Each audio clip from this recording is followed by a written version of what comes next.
For decades, USA basketball stood tall as the undisputed powerhouse with legendary players, iconic moments, and a string of Olympic gold medals. They set the standard for excellence, but as the game evolved, so did the global competition. The 1992 Dream Team was a game changer, showcasing the best talents of NBA legends. However, it also had a ripple effect worldwide. Other countries took note. They invested in basketball infrastructure and started producing top tier talent. As we fast forward to today, international leagues have become the breeding grounds for elite talent. Players from Europe, Australia, Africa, and beyond are making waves in the NBA, challenging the traditional notion that the best basketball is only played in the U.S. Ladies and gentlemen, what are your thoughts? Has the world caught up? Check out this clip from JJ Redick's podcast. I mean, I think you could see it a little bit. I think if you look at that semifinal game, you look at the two teams on paper, there's no question who should win, right? Well, I think you can see there's some situations where like somebody on the German team, if it's me, if it's Dennis, another player, there's some tough buckets being made. But the gist of why we won is simple basketball, getting a switch, how do you duck in, feeding the post, playing out of that, cutting off the ball. Like it's not the crazy schemes, it's not crazy individual play. You need some of that too in FIBA, especially at the end of games, but I think that's the biggest difference like in terms of how we played. And I mean, it's like anything else. The American players, the NBA players aren't necessarily super used to that style of play, so it's hard for them to adjust in those moments. One thing I observed, and this wasn't just the German team. I think there's a number of teams that did this well in the World Cup. But let's say you have an ATO in the NBA. By the way, I'm not complaining about any of this. I'm just pointing out some things I've observed that are different. That's all.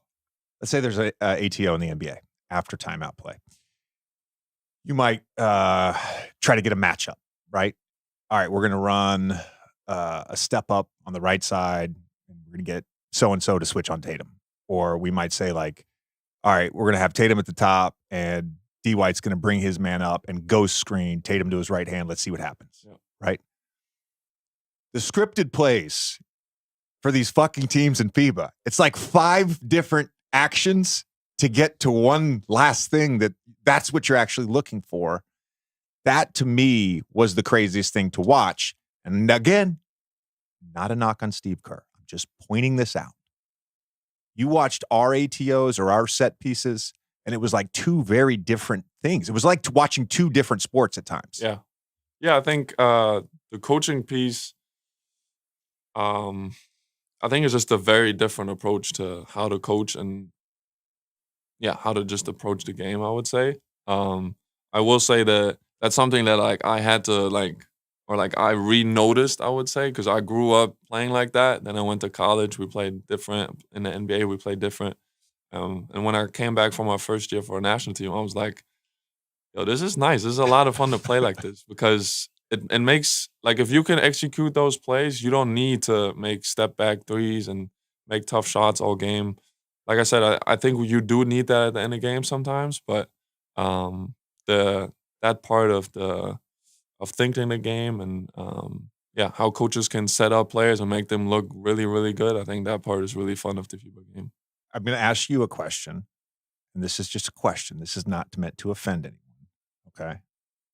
Do you think that some of the reason we don't have that in our game is maybe, I think naturally in the U.S. there's more of an individual mentality, and I think we praise scorers. We praise tough bucket getters.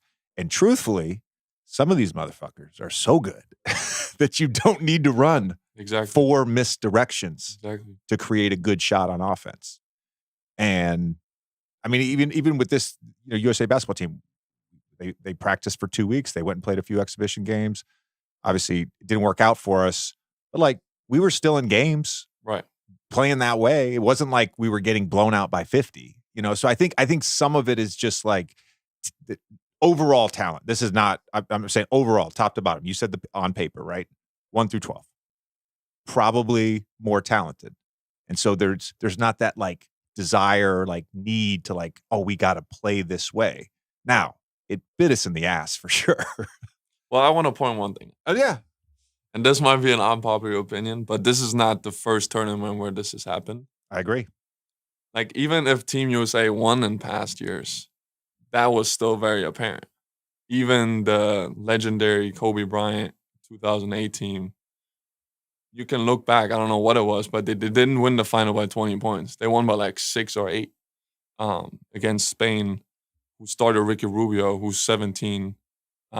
I mean, that Spanish team is probably the epitome of what we just talked about, like in terms of how European teams grow up playing. And so I'm not like the U.S. players individually. Like there's no argument who's the most talented country in basketball. Yeah. Yeah, I wasn't. By the way, I think the gap for probably most every guy on your team and an NBA roster spot, if they so desired, is like this or this. Yep. Like it's that part of it is. I wasn't trying to knock the talent. I actually promised myself this was going to be a rant-free podcast, and it's going to be. But I will know it's going to be. Line it But up. I do want to point out that was the one thing that really got me heated. The reaction at home here was like, "Oh, we're supposed to be winning. We're supposed to be winning," and I'm like, "No, guys! Like since like '96, it's always been hard. Right. These teams, you guys have." Like caught up to us. You've caught up to us, and you're better than us in some ways. Isn't that That's just the truth? Isn't that kind of just like people that don't know basketball history, though? I mean, we talk about this, but it's just like this is like to your point. This is not new. The question I had for you about your particular team and also what we're talking about is the connectivity with this particular roster and how long you guys have. I mean, so how long with most of these guys, Mo aside, did you play together with them for? Well, I only played with one guy, like when I was younger, that was on that team. And this was only the second time that I was on the men's national, like the senior national team. But the core of those guys, they've been playing together probably 5-6 years, I would say. Yeah, maybe even longer. Dennis has been playing for since 2013, something like that. Yeah. Because this would be, I mean, not that you want to fix USA basketball, but it feels like a massive problem with USA basketball is it's different players every time. Yeah, I mean, the whole approach to that I think is different. I'm not.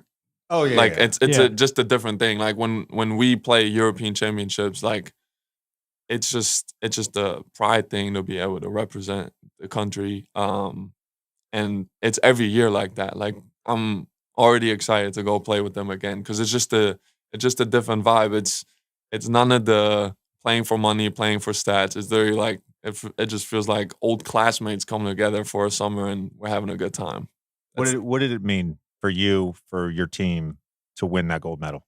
I can't even put it into words. Like I don't think people from here understand like how big the gold medal was for not just the players that played, but for the whole German basketball community. Like when I grew up, like it's not a thing to think about that we might win one of those tournaments. Like it's just not. You don't even think about it. It's like, oh, it's cool to like get a medal, or it's cool to play for a medal, but you don't grow up thinking that you might win the whole thing.